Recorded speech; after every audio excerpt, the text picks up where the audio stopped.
and welcome back to Drinking by My Shelf. Today I'm feeling a little bit hungover, so that's why I'm in my hangover onesie and drinking tea by my shelf instead. Oh, that's hot.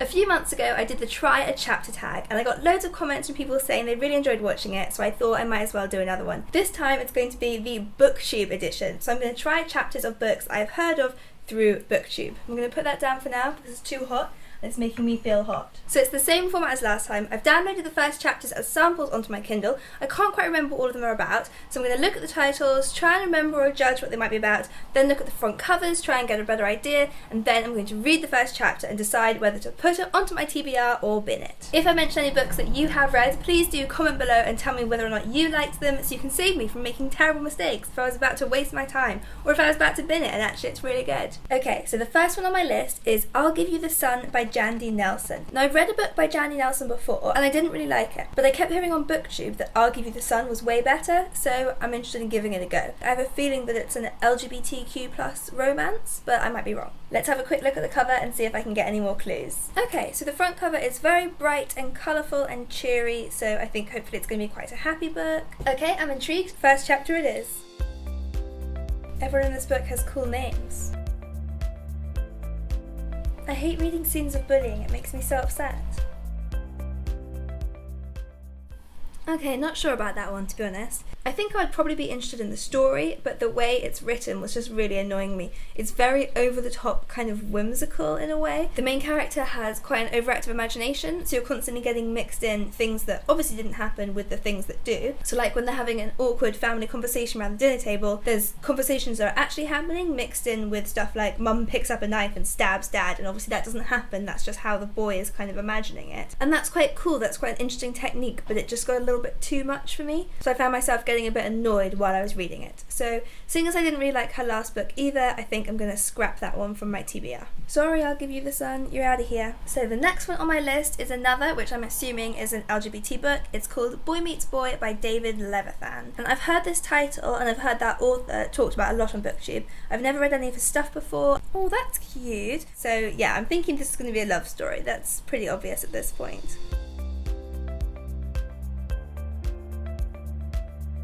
This is cute.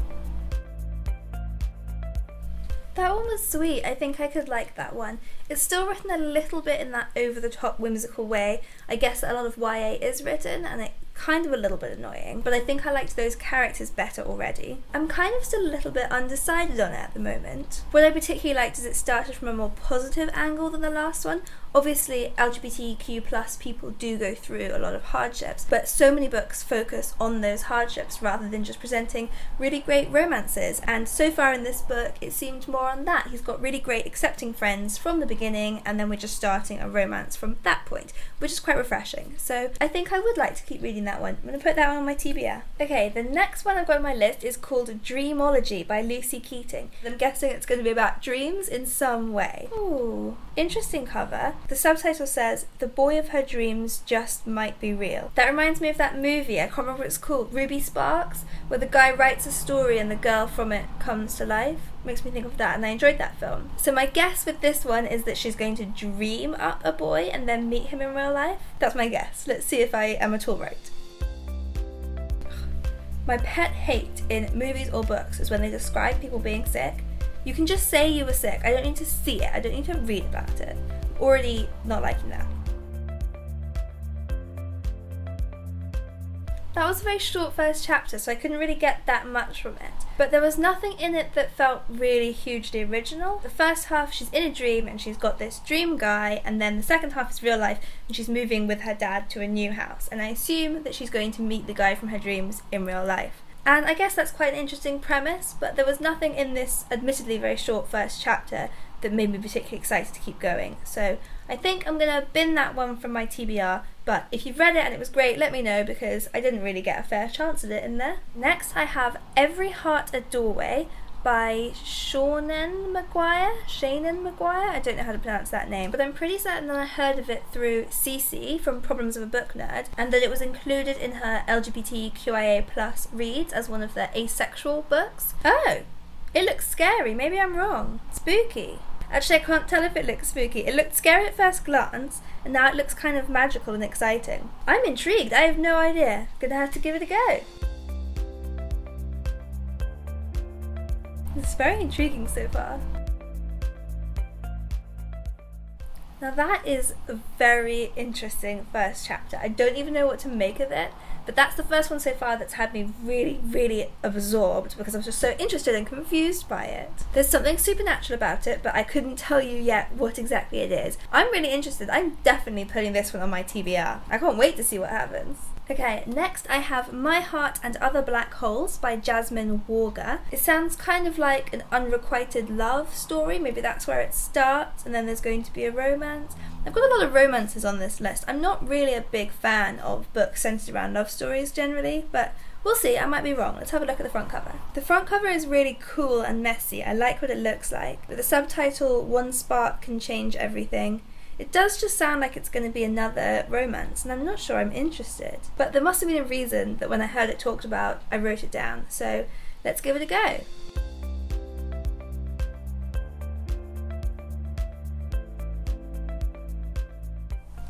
I think I'm going to need to do some more research on this book.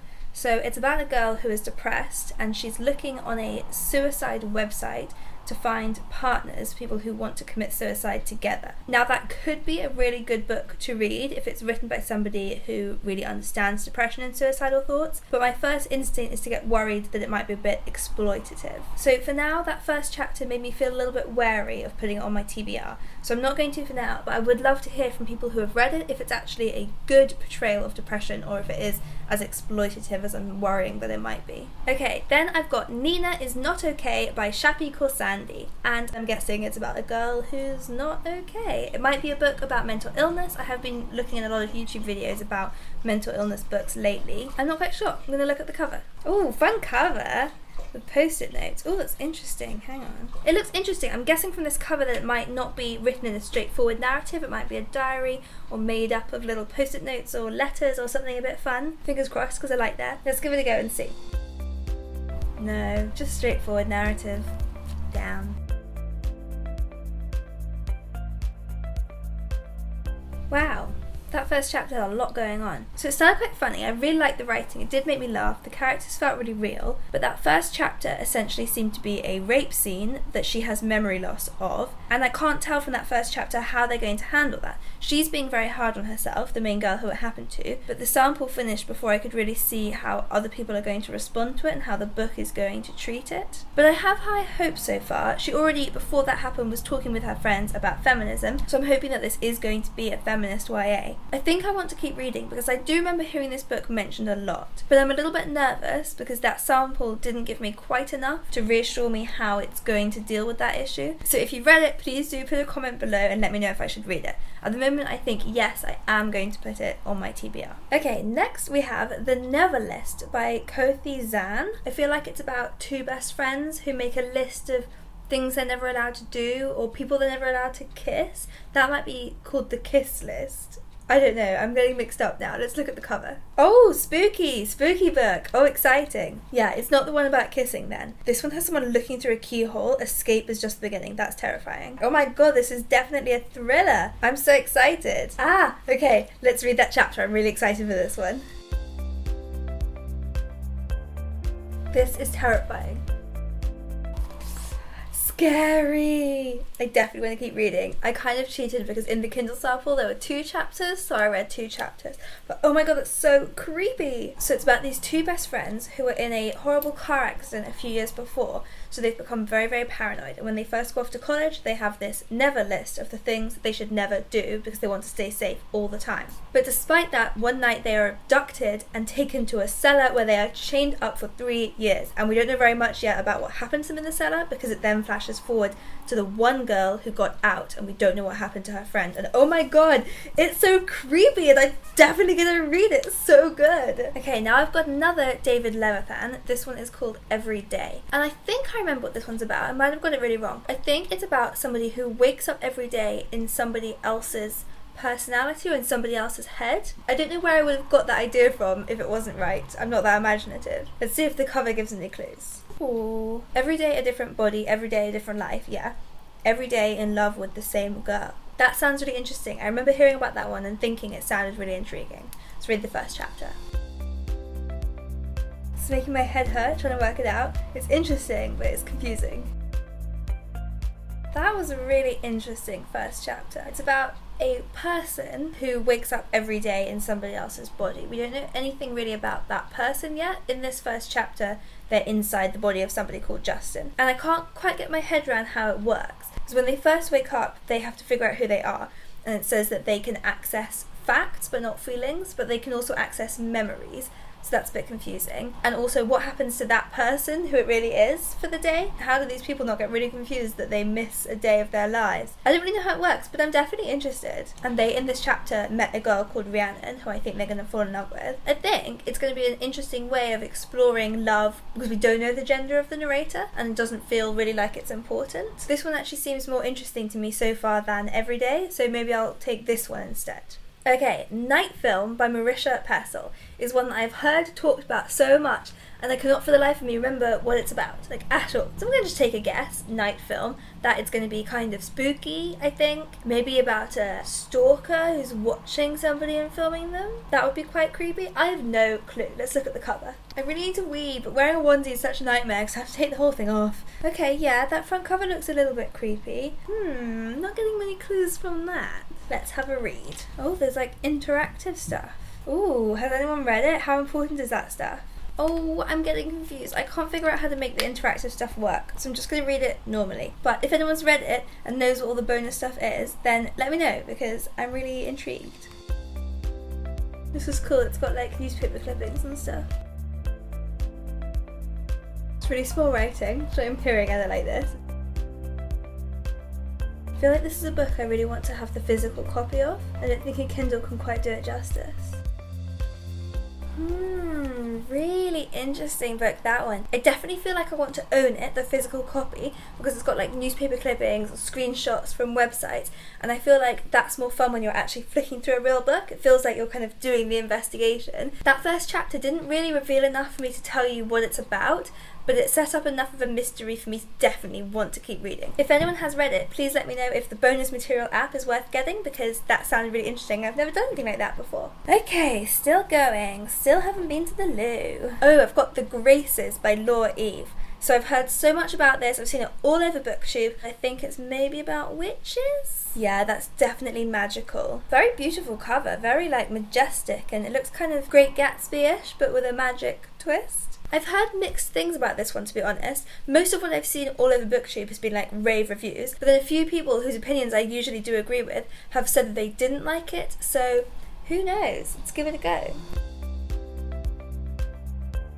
That was a really short chapter, so that gave me basically nothing. It introduced these two twins, a boy and a girl, called the Graces. Their surname is Grace. Everyone says that they're witches, and the description of them sounds like they are, and that's all I've got so far, except that they're really good looking and that the narrator is in love with the boy. I need more! A chapter wasn't enough. I don't know. I'm going to have to put that one into a no man's land. I'm not binning it from my TBR, but I'm not putting it on my TBR yet because I just don't know. So if you have read it, then please do comment below and let me know what you think, because that first chapter gave me nothing really. It was nicely written, but I don't know what I would keep reading for yet. Ugh, I have a voicemail. Do I have to listen to that? So next I've got My Favourite Manson Girl by Alison Umminger, I don't know. So I know it's something about the Manson family. I think it's about some high school girls, maybe who are obsessed with the Mansons. Oh, it's got a fun cover, that's pretty cool. I feel like I could enjoy this. Let's see what's in the first chapter. Okay, I'm on like page 2, and I think this book already just used supersize and transsexual as insults. This is offensive so far. There have been a lot of offensive stereotypes so far, but I can't tell if they're deliberate. Like, it might be that the narrator says that kind of stuff for a reason and that she's going to learn about it. I'm not sure about that one so far. I liked the idea of it because I, like a lot of people, have a guilty obsession with the Manson family, which I probably shouldn't have. But I'm not sure about this one so far. I'm not really sure about the character and why there are so many offensive words used in it, so I might skip that one for now, I think. Which means I only have one more chapter left to try, and that is 3 Dark Crowns by Kendare Blake. This one I feel like everyone has been talking about lately, so I'm really looking forward to reading it. I'm not sure if it's my kind of thing. I don't really read YA fantasy at all, but for some reason the description of this one just really caught my imagination. I've seen the front cover really recently, so I don't need to look at it again, but it's cool looking. So I'm just going to go straight into the first chapter and see what I think. I really want a pet snake. She has a pet snake. This is really dark. That one's really weird and interesting. I kind of do want to keep going. So the basic premise from what I've heard is that every year in this kingdom, or queendom, there are 3 sisters, one of whom will become queen, and they each have different magical powers, and in order to take the throne, they have to kill their sisters. But in this generation, only one of them actually has powers, but nobody knows that, it's a secret. And it's just quite cool and dark the way it's written. I was enjoying that. It's not generally my favourite genre, and I'm not sure that I would love this book, but I am intrigued to keep reading, so I think I will put that one on my TBR, maybe for when I'm on holiday from uni or something. It might be quite a fun one to read. Let me know if you liked it. So that was the Try a Popular chapter tag, and I really enjoyed myself. I've got some great new books for my TBR now. Some of those were great first chapters. So comment below if you've read any of them. Give this video a thumbs up if you liked that, and maybe I'll do another one. And don't forget to subscribe for new Drinking by My Shelf videos every Friday. See you next time! Jo from Little Women, in my heart, will always be gay. Louisa May Alcott, by the way, very interesting woman.